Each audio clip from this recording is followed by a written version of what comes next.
Dear ladies and gentlemen, dear students, it's my great honor to introduce you today to our Prime Minister, Krišjāni Kariņu. Krišjāni Kariņu is not only leader of our country. Krišjāni Kariņu also have a PhD from University of Pennsylvania in language and natural language studies. Natural language processing. Yeah. Also, great business experience. He had several businesses, and then he turned to being Minister of Economics of our country. Parliamentarian of European Parliament twice, I believe. Yeah. So, a lot of experience in politics, business, and also economics. And he has been Prime Minister in very challenging times. A very diverse coalition. COVID, management of COVID crisis in Latvia, which was very challenging for all of us. Ukraine war, which is now going on, and it's terrible situation all around us. And then, but there were other events which our Prime Minister took part in, which are very important. For example, budget of Europe, European budget for next 7 years. Very important event influencing all of us. What else? So I would say that it's a great possibility for you to get to know our Prime Minister, ask questions, be active, and now I'm going to give floor to Krišjāni Kariņu, our Prime Minister, with introductory remarks. Please. Paldies. Thank you very much. I've been told I'm not allowed to cross this hidden line. If I cross the line, then you can't see me, or someone in the camera can't see me. So I'll try not to do that. It's a great pleasure to be here. I have not been in an auditorium with so many people in more than 2 years, so I'm a little intimidated seeing so many people in 3 dimensions, not used to it. But just some introductory remarks about where our country is, in a sense where the world is, and what it is that we have to do, and what we are planning on doing as a country. So the biggest event which is overtaking everything else is Russia's unprovoked war in Ukraine. This is something that I think probably all of you follow on a daily basis. Certainly I do. It's part of my job. And the goal that we need to keep as a focus as Western democracies is peace through victory. Ukraine has to win the war. That is the only way to have greater security in Europe, because if the war were to end in, say, a stalemate, a no-win situation, that would simply give Russia, the Kremlin, time to regroup, and then they would, at some time in the future, unknown, 1 year, 2 year, maybe more, start the offensive again. But we don't know if that offensive would be in Ukraine, in Moldova, or some other part of Europe. So peace through Ukrainian victory. So how can we attain Ukrainian victory? It's two-pronged. On the one side, we need to support Ukraine in every way that we can, militarily and humanitarianly with medical supplies, etc., etc. Our country is one of the world leaders in terms of this. We have already donated more than 200 million euros worth of military supplies. That is roughly equivalent to 1/3 of our annual defense budget. To put it into perspective, the United States has donated, I think, about $3 billion to the defense effort, which is the equivalent of 0.37% of their defense budget. So we have given 1/3 of our defense budget to Ukraine, and we will continue doing this. They are fighting the war for democracy against autocracy. They are fighting for the values that everyone in this room, I think on some level, we take for granted. Freedom, democracy, the rule of law. I'm the Prime Minister of the country, so it's open hunting season on who can criticize me better. Nothing happens if you criticize me. I may feel a little bad, but that's about the extent of that. Of course, to the east, criticism of the war can come with a 15-year jail sentence. So that's a world of difference. So we will continue to support Ukraine. The second prong of how to help Ukraine win is to isolate Russia's economy. Sanctions. So many banks have been sanctioned. Coal has been sanctioned. It looks like the next wave, we're moving towards, the goal is May 9, to have the sixth sanction package on energy and on banks. Another, one of their big central banks is planned to be sanctioned, that is locked out of the SWIFT payment system. And oil products are expected to be sanctioned as well. In terms of energy, all that would be left then is natural gas. Our country has been arguing since 24 February that we need to immediately sanction all energy products. Slowly it's coming to fruition, and our colleagues are slowly agreeing with us. So this is what the goal is. Peace through Ukrainian victory, aid Ukraine, and almost all European countries are now aiding Ukraine, and not only European countries, of course, the US, Australia, I believe Japan is also now involved in that, Canada. And on the second side are sanctions against Russia to isolate the regime, to stop the money flowing in. When they export fossil fuels, we're sending them money. So, and that money is used to build tanks and buy missiles. So we stop the money, we hamper Russia. A two-pronged approach, and we have to persevere. The second side, what we are doing is, in parallel to this, we're doing everything to strengthen our own country. So strengthening a country, from the government's point of view, has, again, various aspects to it, various prongs, the way I look at it. One of them is the economic aspect. We need to make our economy more resilient, so more diversification, which means more investment.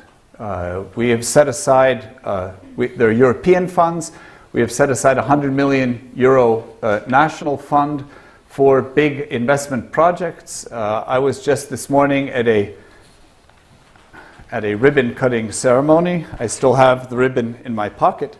Latvijas Finieris, one of our leading timber industry companies that makes plywood, among other things, is now opening up, or they opened this morning, I'm not sure how it's pronounced in English, betulin probably, or something like that, is an extract of birch bark, a birch bark extract, which is a raw material for the cosmetic industry and for pharmacology.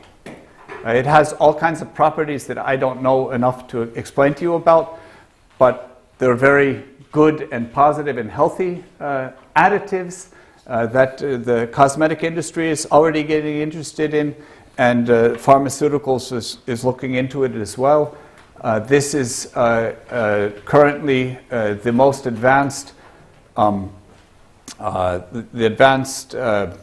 it's set up like a laboratory, but it's actually a production line in Europe, utilizing birch bark, which until now, when you make plywood, you cut down birch trees, you get these logs, I don't know, they're 1.5 meters long, and then you strip off the bark, and then you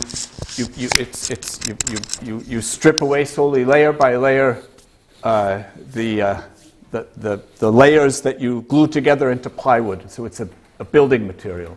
And the bark until now has simply been burned for heat and electricity, which is okay, that's at least a good use of it. It's not thrown away, but this will add a completely different value. The bark is now being saved, not burned in the furnace, but is being cooked in a 3-part process that I have only a vague understanding of. I'm not a chemist, but as a value added. So this is what we're looking in, to strengthen our economy, to get more diverse industry in that requires better and better minds to run the industry. So people like you would have something to do in companies like that. The second aspect of strengthening the economy deals with our energy sector. And that is the second prong. So we have the economy and we have security. And security part is energy and the economy part is energy, because you need energy to drive any company. Any industry requires energy, whether it's electricity, whether it's something that provides heat. Without energy, you cannot have any industry. We are one of the greenest countries in Europe. About 40% of all of our energy consumption is from renewable resources. So it's a pat on the back. We're very green. We're very happy about it. But that means that about 60% is not. And the 60% is basically all Russian-sourced energy. Oil products, mostly for transportation, diesel and petrol, and gas for heating, gas for electricity production. So in the energy sector, we're going to be moving away from fossil fuels more into renewables. So there's a big investment project which is now underway for our country, very large wind farm, wind energy production. Projected time 3 years. In 3 years' time, we will be a net electricity exporter. We will be producing much more electricity than we would need, but we're so well connected into the Nord Pool grid. So with all of the Scandinavian countries, Poland as well, it's a very open, competitive electricity market that we're already part of. We'll have more electricity to put into that, and that will bring down consumer prices, because when you need energy, you also need affordable energy. Otherwise, why would the investment stop here? It will look for a cheaper place where it can work. The second is to wean ourselves off of Russian gas and oil products. Oil products looks like it's basically a done deal. We do not have any refineries in Latvia. We do not extract any oil out of the earth. But the refineries that we purchase from, so one is based in Lithuania, it's a Polish-owned company now in Mažeikiai, and Neste, which is a Finnish company, they both have indicated, Orlen in Lithuania has said they already no longer purchase any Russian crude oil, so they're sourcing their crude from other parts of the world, and Neste is apparently doing the same. So if any of you drive a car and you fill up at a petrol station, chances are you're not actually filling up with Russian oil products anymore already today.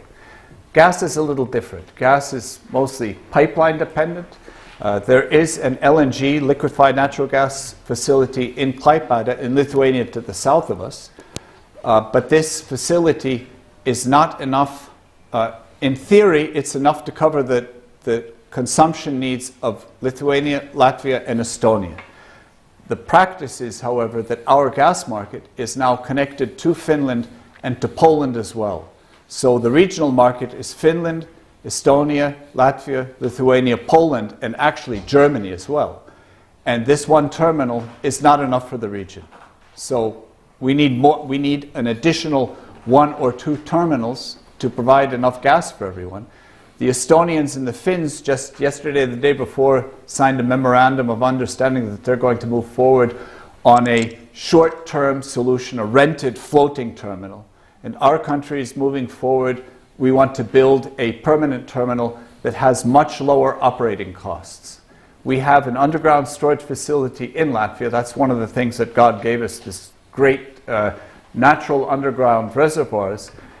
To get a sense of how big the reservoir is, it has enough for 2 years of our country's gas needs.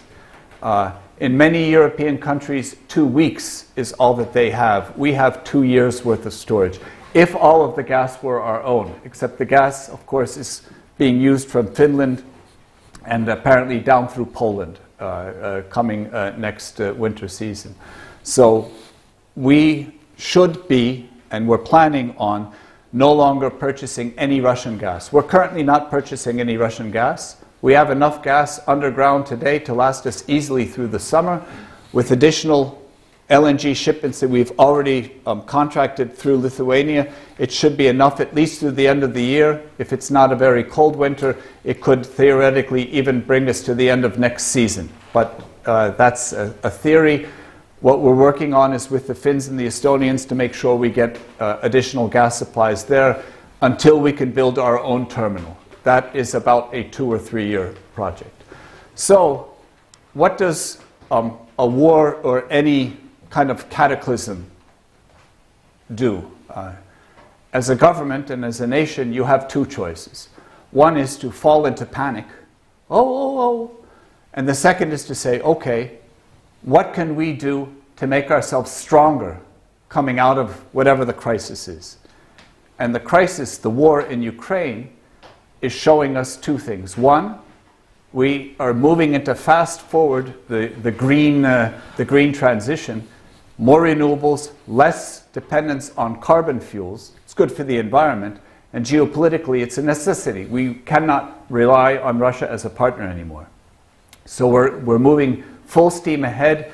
We will do already this year that which probably would have taken 10 years at a normal pace. We would be continuing to buy Russian gas, and we wouldn't be really looking at an LNG terminal because Russia is always going to be providing the gas cheaper.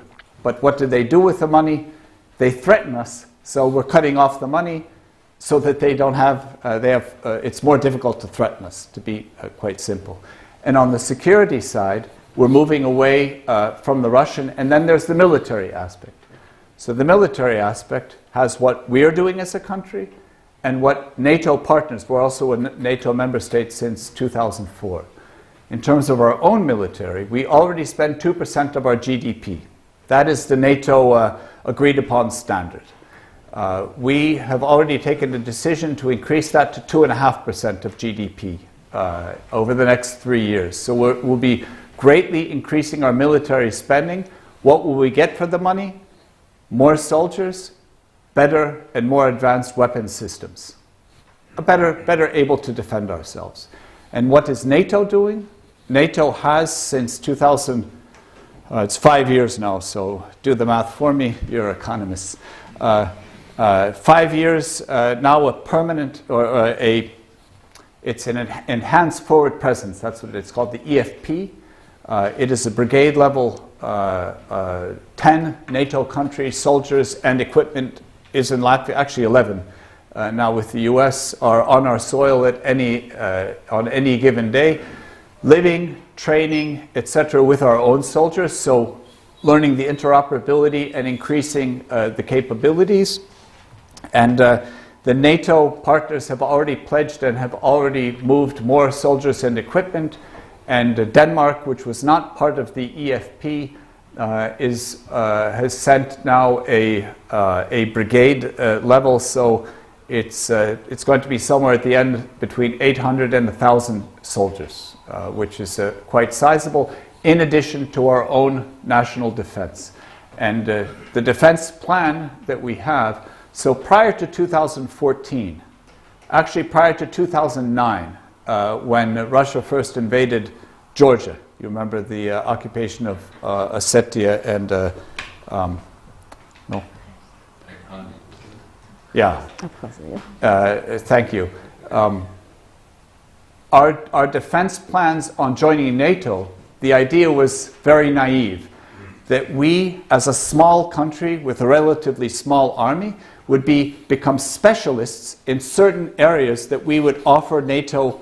You know, we would have excellent snipers or excellent artillery or, you know, pieces of the puzzle, but our territorial defense would be NATO defended, and we would have only specialties.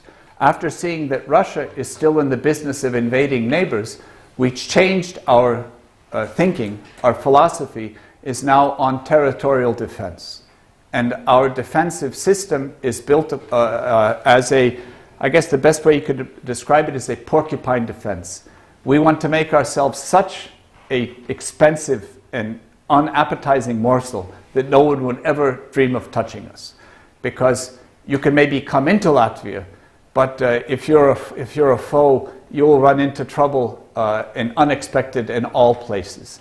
And as a matter of fact, in the past, It's coming up to a year now. This summer it will be 1 year when Belarus started to send across the third country nationals that they organized sort of as state-controlled human trafficking. We developed a border defense that fully integrates our military, our border patrol, and our police. And you actually cannot get through the border from Belarus into Latvia. Well, that is, we can let you, but we know exactly where you are, and it is at our decision what to do with you. So this is something that we have actually, as any crisis, you develop new skills and you develop new resiliency. So Ukraine must win. We will arm them. We will help them in every way possible, not just our country, all of the Western world. We will sanction Russia to make it more difficult for them to continue feeding their war machine. And we will build up our own military defenses in parallel as NATO is building up additional in all of the Baltics and Poland and throughout the eastern flank down to the Black Sea. And we will be moving away from Russian energy dependence. We are saying that by the end of this year is our goal to no longer buy Russian gas, but PS, we are already not buying any Russian gas, and it looks like we should be able to stay the course. So we say by the end of the year, but already now we are no longer buying Russian gas, in fact. So those are the introductory remarks. I probably overstepped all the time limits. Thank you. Thank you, Your Excellency, Prime Minister, Dean, dear students, dear colleagues. Yesterday, Latvia celebrated its de jure renewal day. On May 4, 1990, the Supreme Council of Soviet Socialist Republic of Latvia adopted the Declaration of the Restoration of Independence of Latvia. Thanks to those brave people, we have a freedom of speech today, and we are extremely honored to participate in a discussion with the Prime Minister of Latvia, PhD in Linguistics, Krišjānis Kariņš. My name is Ines Āboliņa. I am an assistant professor and postdoctoral researcher at the University of Latvia, Faculty of Business Management and Economics. I hold a PhD in political science, and I will moderate this discussion. Today, everyone who wishes may ask any question to the Prime Minister in a framework of current political and economic issues in Latvia. We have a limited time to 35 minutes, as we should end at 3 due to Prime Minister's schedule. Please mute your mobile devices. I will open our discussion with a general question about democracy index in the world and Latvia's position in it.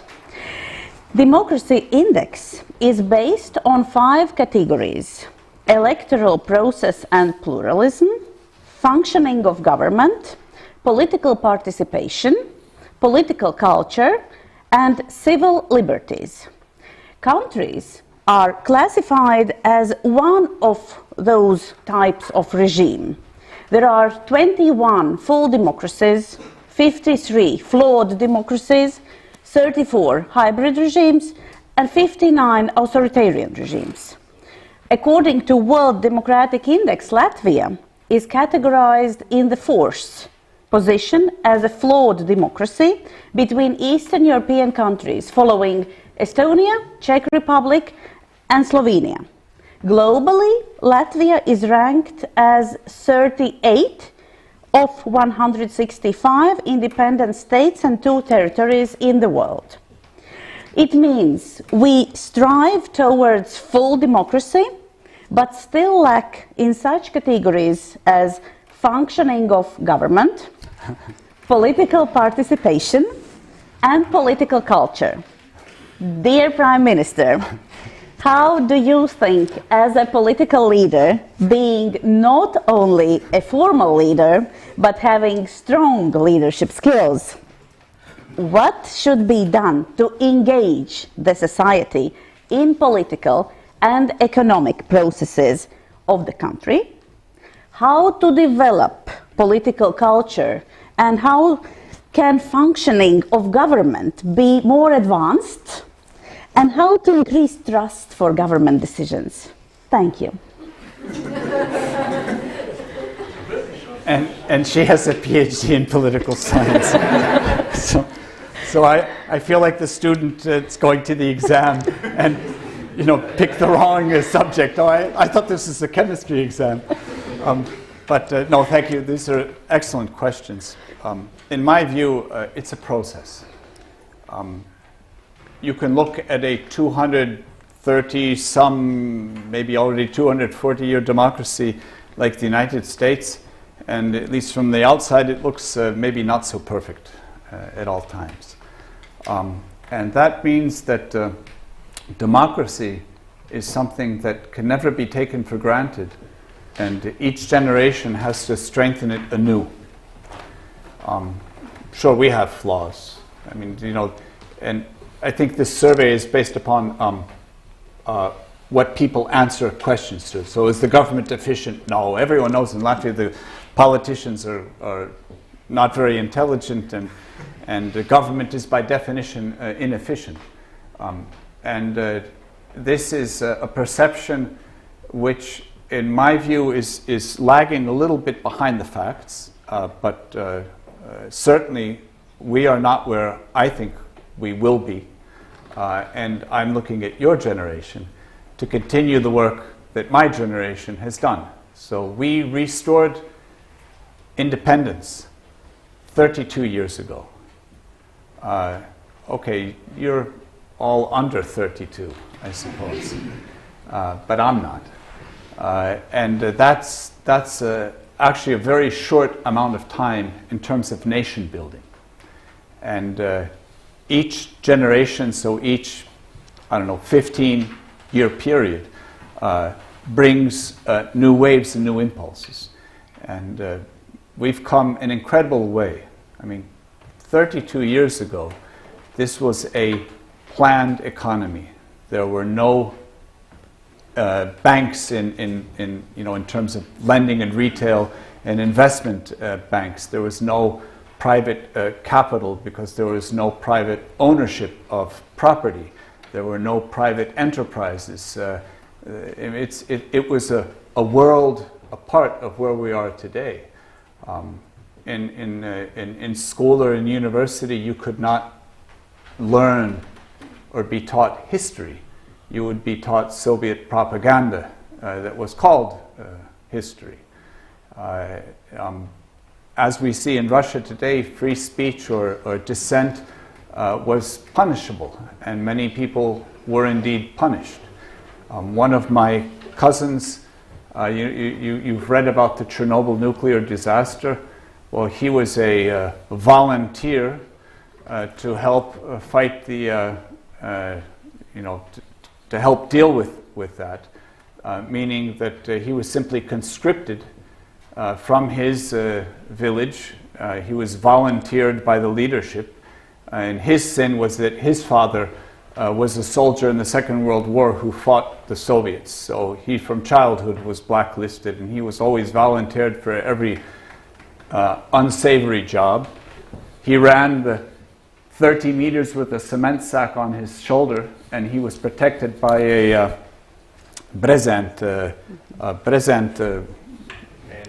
canvas coat with a hood. And he ran to the precipice where the reactor, the blown open reactor was, and he had to throw the cement down and then run back. He's had health problems his whole life.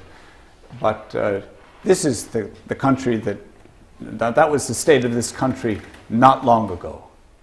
And today we have functioning institutions, we have a functioning government, we have a fantastic army, we have a fantastic foreign service, because both of these were built from scratch.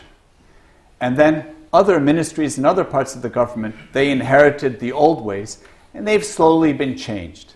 As the people start, younger and younger people with better and better education come in, it's a slow process, but it never ends.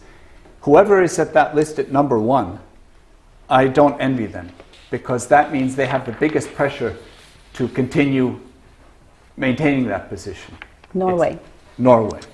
Well, they have a lot of money to do that. but it's not something to be taken lightly. And many of you, I suppose, many of you are foreign students. So you're coming from, you're the Erasmus students. You're coming from all over Europe, and you have your opinion of Riga, I suppose, mostly, and you're comparing it to where you're from, and you probably see some things that are better. You probably see some things, oh, it's better at home. But that's the whole gist and the whole point of Erasmus, is for you to see and experience other countries and to help, pick out the good things that you see elsewhere, and then, take that with you wherever you go further in your lives and your careers. So we're getting there. And I can certainly say I've been in politics 20 years. 20 years. 20 years. Probably some of you are only 20 years old. Things have really, really changed in those 20 years. In terms of physical infrastructure, in terms of how decisions are made, in terms of transparency of political parties. So I could talk on for hours and hours, but it's a process. And being 30-something out of 200, well, that's not the worst position, but we have plenty of room to grow. And maybe some of you, after you study, you'll come back here because, let's face it, this is one of the nicest places in the world to live. And you'll find a job, and you'll come with your energy, and you'll say, oh, but we should do it like this. And the fantastic thing in a relatively small country is that any individual can actually have a very big impact. We're like a little speedboat compared to a big tanker ship like Germany. I mean, 80 million people. That takes, they're turning the wheel, and 3 days later the ship starts to change course. We're a small little boat, so we can take quick decisions, and we're quite agile. And if we can attract students and then future employers, entrepreneurs like you, this is what we're interested in. Thank you. Thank you. Let us allow students to ask questions. Please, who will take the floor? Thank you. How do you feel about the statistics published by the Russian Federation regarding the number of students supporting the war?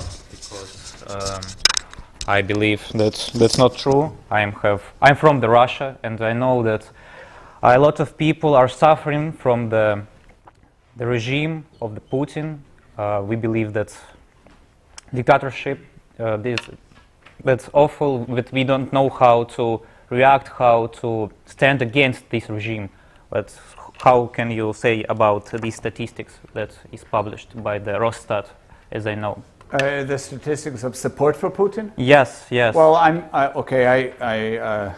not a statistician, but I do understand a thing or two about authoritarian regimes. And I can imagine if someone calls you, so they know your number, and they say, what do you think about Putin?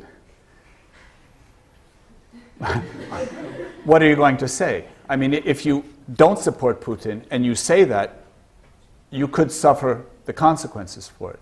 So I'm guessing the statistics are not fully reliable. And I'm hoping that they're way off base, but I have no way to know that.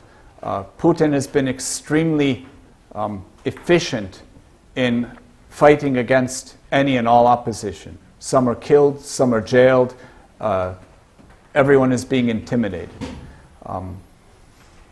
If I had a quick formula, then I would be a much wiser person than I am. But one thing that I was taught when I was a child, my parents were refugees fleeing the Soviet army in the 1940s. And they taught me that the one thing that no one can ever take away from you is what you put in here. So what you guys are doing now is the greatest endeavor of your lives, because you have the freedom and the luxury to fill yourselves with knowledge that cannot ever be taken away. And if you keep that and, spread it around, well, for disinformation, what's the antidote? Information. For prejudice, what is the antidote? Openness. And for ignorance, the antidote is understanding. So you're given this, drink it up. It's a wonderful cup. I wish I could be a student. I was just telling your dean that I would actually like to study macroeconomics. And I wish I had the time. When I was young, it didn't seem like the most interesting of subjects. As I've gotten older, I've realized it's probably the most interesting subject for me. So drink it in and use it. Thank you. Thank you. Let us proceed with other questions. Could you pass your colleague this microphone?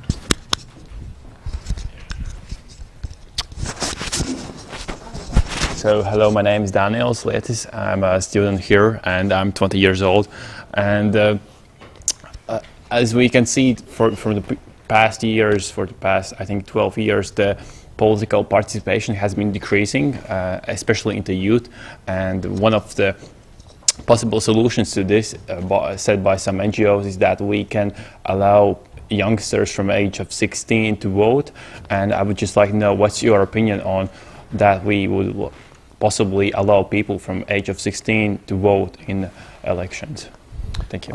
Thanks. Voter participation is a problem throughout the democratic world right now.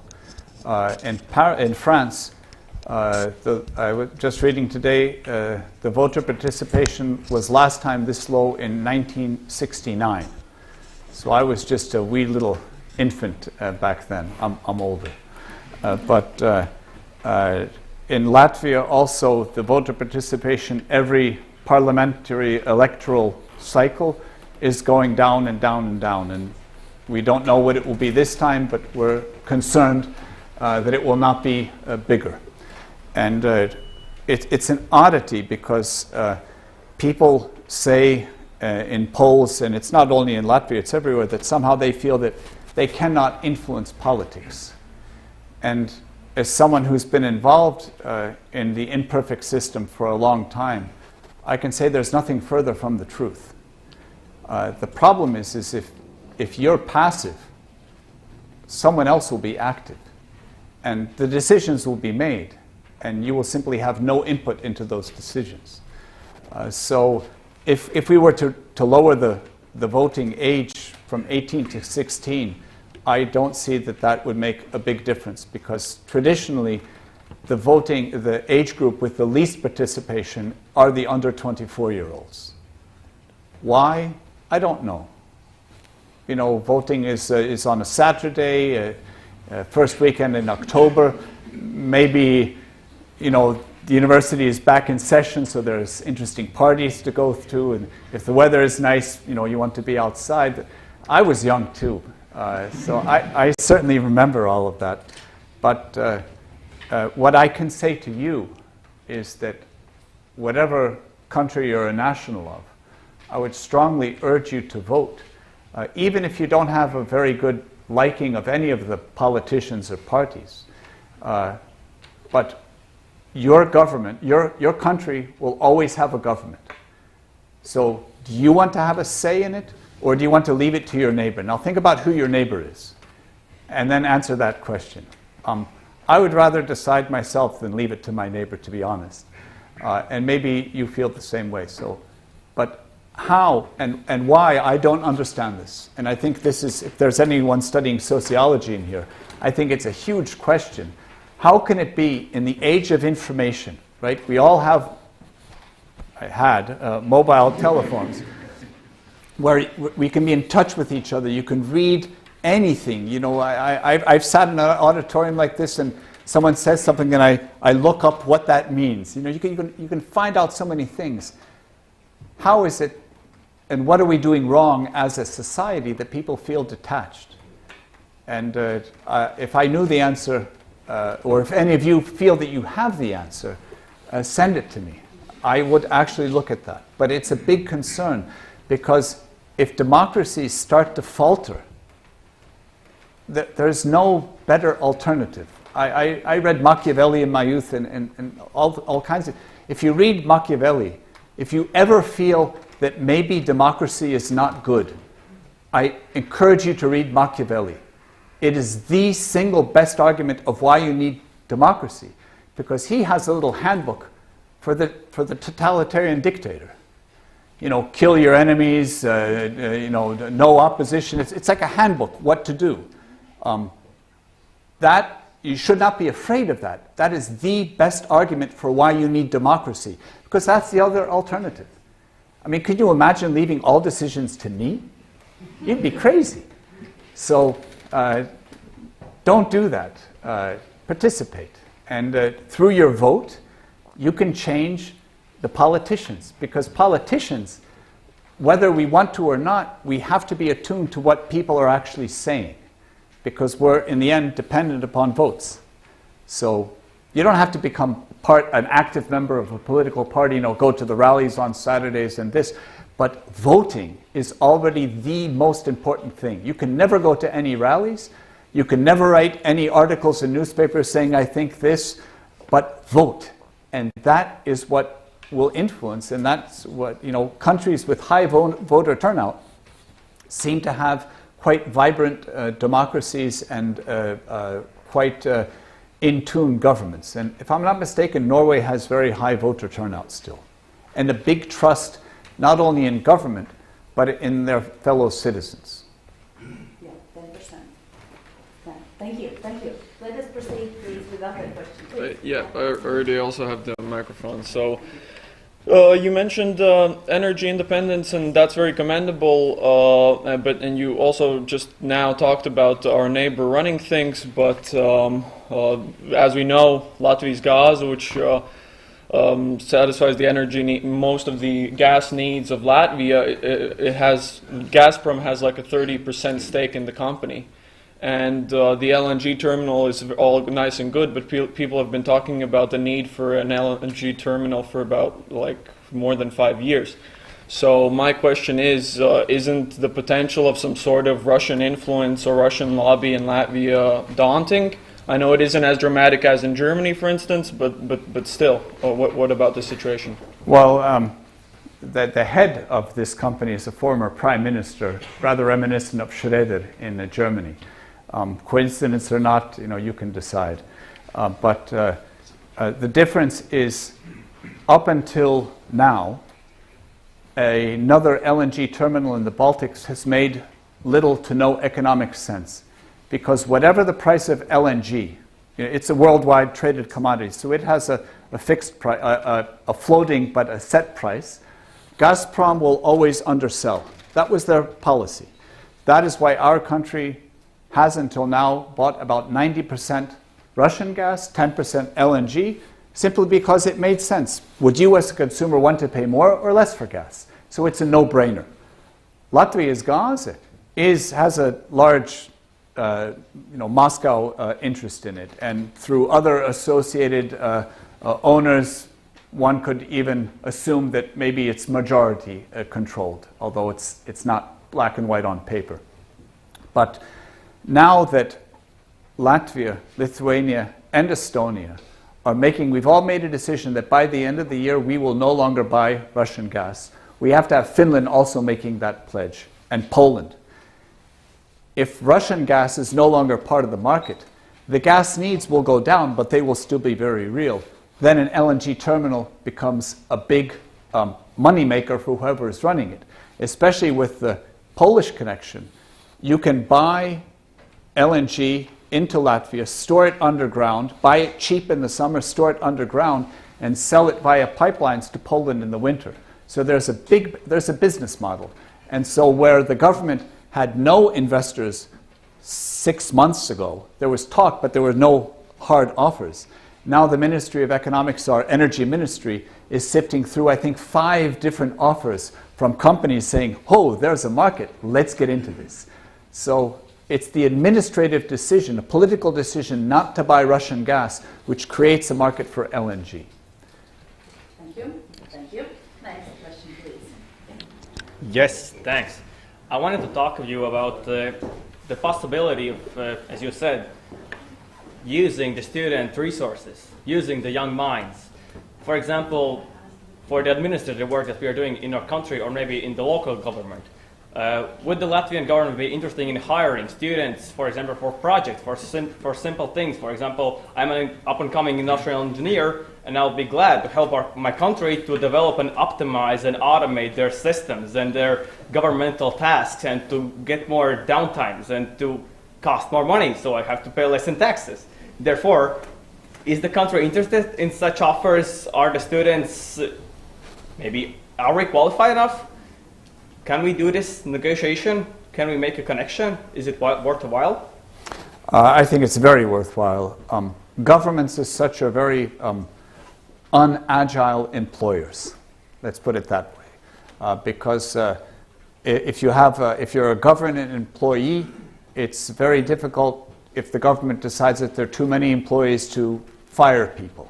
You know, you've become part of the civil service. You have all kinds of rights, and it's by definition less efficient than the private sphere. I'm a great fan of outsourcing where it makes sense. So say that government needs studies on what we should do. So we could hire 50 people, pay them full-time, who only study what we should do. Or we could, on a needs basis, ask the private companies, please give us an offer. We want to, where's the best place to put an LNG terminal?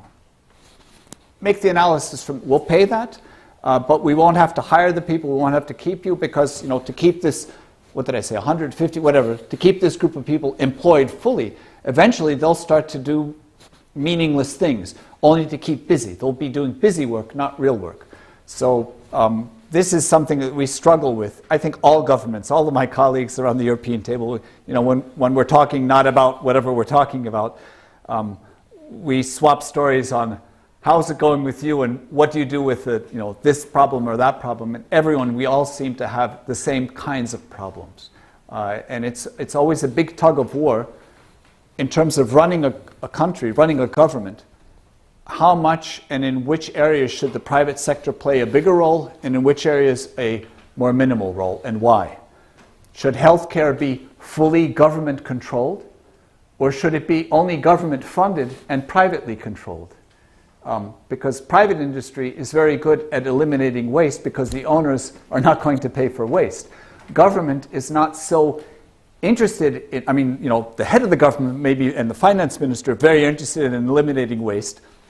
But the actual department is not so interested in eliminating waste because maybe I'm part of the waste, so I don't want to be eliminated.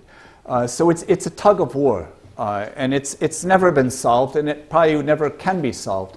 But in terms of getting students involved, there are all kinds of programs. We have stagiaires in all kinds of ministries, people working and coming, and often coming with new ideas. So there are opportunities. I don't know off the top of my head how systematic they are. But again, if you have a good idea, forward me the good ideas. And I am always looking for something fresh. Thank you. Thank you. Will you also give the email address to which students refer with their ideas? My email address is, you can find it on the web. If I say it's Krišjānis Kariņš, and then it's mk.gov.lv. Yeah. Thank you. You can find it. Yeah. But please, if you send a copy to the head of my cabinet, head of my office, because I physically cannot read every email I get. It's extremely inefficient to send it to me sometimes. We could improve that. Yeah. Thank you. Thank you. It was a question there. Yeah, please. Yes, and my question is about the national in our country, which is, as we know, we have many Russian-speaking people in our country, and recent polls have shown that many of them are indifferent about the current situation, and overall, this sentiment of living in our economy but not really living in our culture has persisted for a few years now. And my question is, does this worry you? And what can we do to maybe increase their loyalty to our country? Thank you. Okay. This is a very good, timely question, something I think a lot about. A little bit of history. After the Second World War, our country lost about, as a result of the Second World War, 1/3 of our population. That 1/3 of our population was replaced by immigrants coming from all over the Soviet Union. We call them today Russian speakers. Maybe they came from Russia, maybe they came from Kazakhstan, maybe they came from Georgia, maybe they came from Ukraine or Belarus, but in the end, they and their children ended up speaking Russian. When our country regained its independence, some of these people went back to wherever they were from, but many of them decided to stay because Latvia certainly had better prospects than most of the other former parts of the Soviet Union. I was speaking with a German colleague of mine in the last refugee crisis, and they were complaining to me why our country was not taking in more refugees. And I said that the amount of people, of migrants that we have absorbed into our country would be the equivalent of 22 million people arriving in Germany in the space of 15 years. So please, when they reach our levels, then we can talk. It's an extreme challenge to integrate 1/3 of your population. In 1989, Russian speakers were about 49% of the total population. So we were almost a minority in our own country. Now it's changed. Now Latvian speakers are about 68 or so percent. In the pre-war times, it was 75%. But this is a process. And we had, until the war, many Russian speakers who felt, for whatever reason, their primary loyalty to Russia and to Moscow, and that Latvia really shouldn't exist as a country. That when the Soviet Union fell apart, it made no sense. They came to Latvia when it was part of the Soviet Empire, so they never left, in their minds, they never left their country. They simply came to the west of their country. All of a sudden, it's like, the tide receding, and where there was water, now there's just sand, and they're sitting in a different country. But they didn't leave, all of them, because actually they like it here. When the war started, and this is the telling statistic, in March, early March, so a couple of weeks after the recent war in Ukraine started after February 24, 21% of Russian speakers were still supporting Putin. It meant that almost 80% Russian speakers were no longer supporting Putin, were unsure. Wait a minute, this is not... And the latest poll, 21 has now gone down to 13%. And my prediction is with every day where people realize what Russia is doing, it's medieval barbarism. Their military is incapable of fighting a military. All that they're capable of is mass bombardment, killing, raping, torturing, and deporting people. It's medieval Europe still alive in Russia. And if anyone can support that, I find that perverse to support that, to understand that. And what I think is that these people who have been living in our country but not living in our culture are now coming out of the bubble because we shut off all the Russian propaganda channels. They used to be, you get a television package and you can watch them. They're all cut off. Internet propaganda has been cut off. And that's slowly being replaced with much more objective information. And I think it will take some time. Imagine if you've lived your whole life assuming one thing and all of a sudden realizing it's not true. That must be, on a personal level, a very big shock to overcome. But we will be there. And I think, and the goal is with this crisis, if we see that in Ukraine, the Ukrainian nation has been forged in the past 8 years. They've been fighting a war.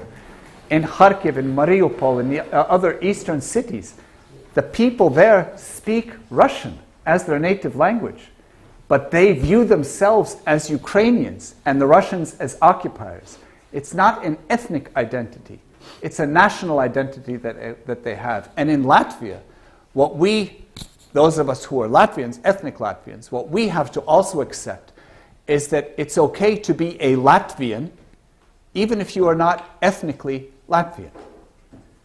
So it takes both sides. It takes the ethnic Latvians, and we have, those of you who are not Latvians, you'll sense that many Latvians have a little bit of a,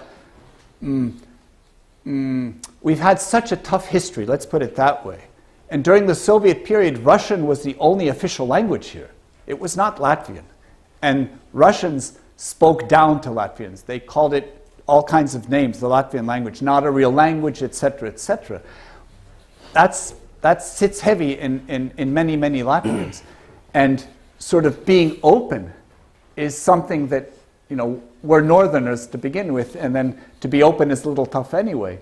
But it takes two to tango. So the Russian speakers have to want to become part of us, and we have to be willing to let them. But the change is happening. It's because it's finally the wake-up call. This is what Russia has become. This is Putin's government. It has nothing to do, and to me it seems black and white. You can either be on the right side of history and for basic values like human rights, or against it. And anyone in this country or anywhere in Europe who espouses support for Putin, I think that is a perverse view. And it cannot be tolerated, and it has no place in a democratic society. Because that is a view that supports murder, that supports torture, that supports killing and maiming of innocent civilians. That cannot be tolerated in any democracy, and also not in ours. Thank you very much. Thank you. Thank you. We should conclude our discussion, and I sincerely thank the Prime Minister for being with us today, meeting young adults and high-skilled people, and discussing about political and economic issues of Latvia and the world. Thank you. Before leaving, we have the opportunity to take a joint photo with students and Prime Minister. Those who wish to take part in photo, please remain in your seats and follow the directions of photographers.